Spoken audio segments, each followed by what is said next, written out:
Hey guys, I'm in the stand and I'm testing out the corner mount. It's sitting up there. Got the 700 and 308 here. This is my father-in-law's gun after he passed away, or before he passed away. This is actually my first year hunting deer. And last year he said, this is my last year, in 2013, he said, this is my last year hunting, and next year you're going to take the spot. You're going to be hunting at the land. So this year we have me and my brother-in-law and a couple other people hunting with us, but for the most part it's just, I'm up here where I'm hunting. I'm pretty much the only one up here hunting it.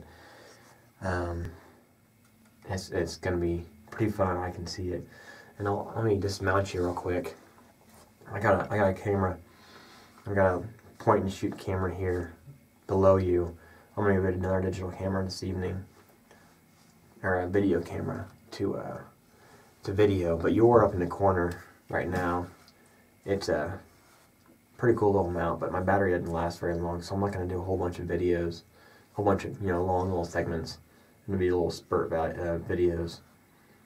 But like I wanted to say before, this is my father-in-law's 700. He actually, I think he did use this last year, but the firing pin was really dirty, or maybe it must have been 2 years ago. But anyways, this gun, he bought it, and obviously he bought it, but he bought it for a good deal.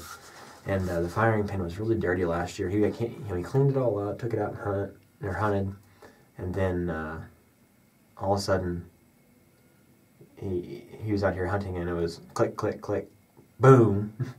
Finally took 4 shots, I think 2 or 3 shots at least, maybe 4, before it actually fired. So we thought it was the ammunition, but it was the firing pin. So we got it took apart last year, I think it was, and cleaned it out, and it's good to go this year. It fires like crazy, and it shoots like about 1-inch groups at like 300 yards, which is a 700 and 308. So it's got like the 28-inch barrel. I think it's a 24-inch barrel, but as you can see, it's the bull barrel. It's the big boy. This thing is sweet, and I'm excited to get me a deer with it, because this is what he bought it for. And he used to hunt with 243 and 270, and he decided to go ahead and buy a 308, and this is what I'm using. So let me dismount you real quick, and I'll show you we're working with here. Okay,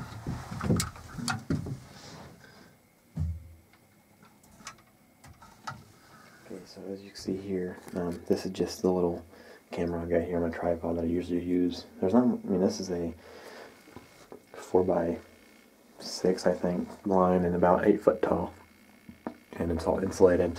And I've got a little kettle here, propane, so it keeps you nice and warm in the morning, cold mornings. And it hasn't been too bad recently, so it won't be too bad tonight or tomorrow morning, I don't think. But anyways, as you can see here, here's the window. There's the window, and there's the door down there. And then I've got a non-opening window, an opening window, and a non-opening window with a board on it, because the hornets, or the wind broke it, and the hornets been getting in there, so we closed it up for good. We'll probably just replace it. And then behind us, we got a couple more windows. On this wall, there's supposed to be a window, but there's no plexiglass on it, so this stuff's expensive too. Do you know that? But anyways, if I can show you here, I know it's kind of foggy. I'm sorry, these are not very clear and clean at all, but that's what it is. We should have cleaned them off, but we don't want any more unusual chemically smelling stuff out here. So, if you can see behind this, between this big bush or brush here and this little tree here, this is the east corner, or facing east of the property, or my part here, and there's this little flat spot. You can see my corn there. That's crazy. I didn't realize my camera would get so good, but there's, I'm sorry for the shaky. It's just a little bit of movement doing that. Anyways, that's a whole bag of corn there to get them from the east. They really like that right there. And then facing north, this is we come in right here. I don't know if I can zoom out all the way maybe. This is our entrance to the land. And we go around here. I kind of not move the camera, move my finger at the same time. But anyways, we go around here and this is our open spot. And then in the summer or the spring, we're gonna go back here and in front of about this tree to this whole line right here. That way north, we're gonna make that a giant food plot. We're just gonna till it all up, and we have to pull the rocks out, so we're gonna have to use plows first and then tiller. And we're gonna make that all a giant food plot.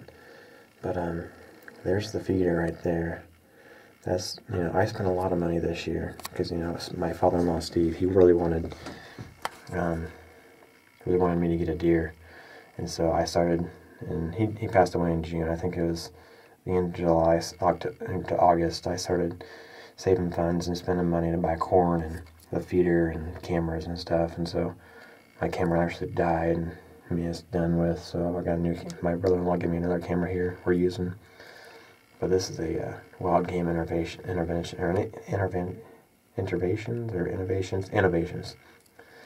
Deer feeder. It's a 225 pound worth of corn.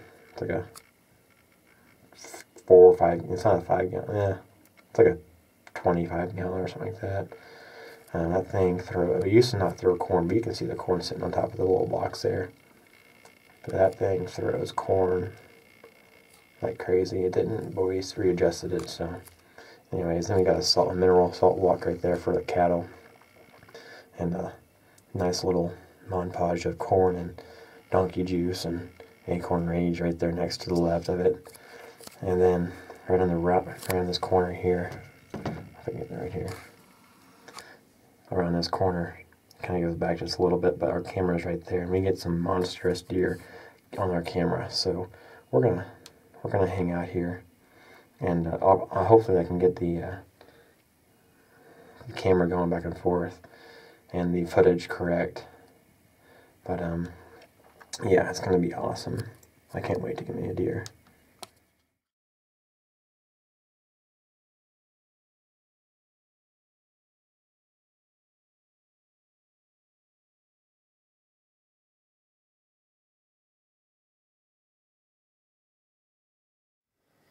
Okay guys, it's a little 6 or 7 pointer, and I'm gonna take his ass.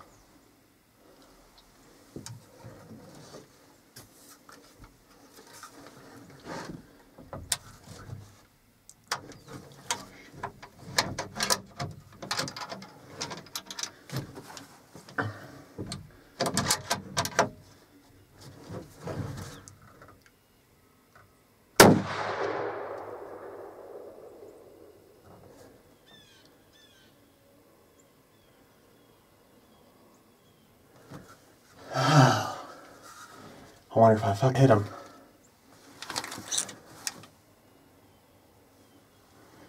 God, I hope I did.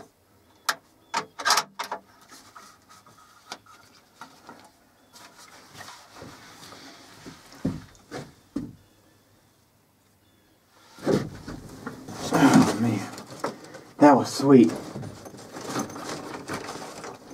That's the first deer, the first buck I've seen all day, and I think that was the same one from yesterday. And this morning I had one out there eating, and it just it wasn't going. I couldn't see it, so I couldn't do anything. So let's go check it out and see what we can find. So we're walking on out here. Sorry, I'm trying to fix my tripod. I hope I got him. That's my first deer ever. He's not a monster by any means, but he wasn't overly small. I mean, he was as wide as his ears. That's how I kind of go by it. A deer as wide as his ear, you know, his antlers as wide as his ears is an alright deer. So, that boy jumped straight up, didn't he? I don't know if you saw that. But he jumped straight on up. And, I don't know, I hope I hit him. Because if I didn't, I'm going to be mad. That's the first buck I've seen all day. And one of maybe 3 I've seen out here in the last couple of days anyway. So I'm going to put you down and see if I can go find some blood. Alright, so this is about where I shot him at. In this little area right here. I don't know where exactly, but you'll know, you saw it. But anyways, boys jumped across this fence here. I'm gonna see where the first little thing of blood is here. Obviously right here by that rifle. A little bit of blood there. A little bit of hair right there. That means, you know, that's good. So I'm gonna set you down and go across the fence. I'm going back here. There's a little bit of blood trail here. But anyways, he keeps on coming back here. Oh, sorry. He's back here. He didn't run very far. This is actually, you can tell, right there's a little bit of a deer trail. So he might have came back here, getting out of here. But there he is. Right there. There's the boy. He's nothing too massive. But that's him. So yeah, there we go. Kansas whitetail. It's a little 8-pointer. I mean, he's a little bit wider than the ears, or just shy of the wider than the ears. That's what I go by. So I don't know what else I got to do for your for your video. But I got him down. The 180 grain 308 exited. I think it's a long shot, definitely pretty high. But that's all right. So it went through. It jumped straight up. So definite long shot. See you later. So as I'm sitting here waiting on some friends here, my brother-in-law and another buddy, to come help me load this deer up because it's across the fence and I can't pull. You know, it's probably 180, 190 pounds for the deer, and that's dead weight, and I can't do it. My back's killing me. But if you heard me in the video, the first part there, when I said I was going to get him, and I took the gun off safety. You know, it's a Remington 700. Took the gun off safety, and I was like, oh yeah. So I go ahead and fired. I burped, and then he was still facing me, so I didn't really need to burp or anything, but I did. And then after I burped, I went ahead and made sure he's looking had the crosshairs right, you know, in the vital spot, and fired. But nothing happened, and I'll show you why. An extremely light primer strike. Extremely light. You can see that there. This is Winchester. Oh, I should put the camera down here. This is Winchester 180 grain soft point. I don't even know what the exact name of it is, but I shot a box of this the other day, 20 rounds, no problems at all. And anyways, I don't know if it was the firing pin or the actual primer is bad. I'm not really too worried about that. But anyways, I'll show you the comparisons. It is definite. I'm pretty sure it's just a light primer strike. Because my father-in-law had a problem with this gun doing that before. When he first got it, he took it out and hunted with it, and it was like click, click, click, click, boom. And he got a nice 22-inch 8-pointer, I think, 8 or 9, maybe 10-pointer. But you can see there the top one. This is the one that got him. This is the bullet that came after his ass, killed him down, and much more of a primer strike. Now, you know, I was really hoping for a beautiful knockdown shot with that 308. You know, just where you have at it right there, and it drops to the ground. But it only went about 25, maybe 30 yards that way. So we'll be good. Anyways, the battery's dead on the camera. So I guess I better turn it around here and say thanks for watching. You guys have a great day.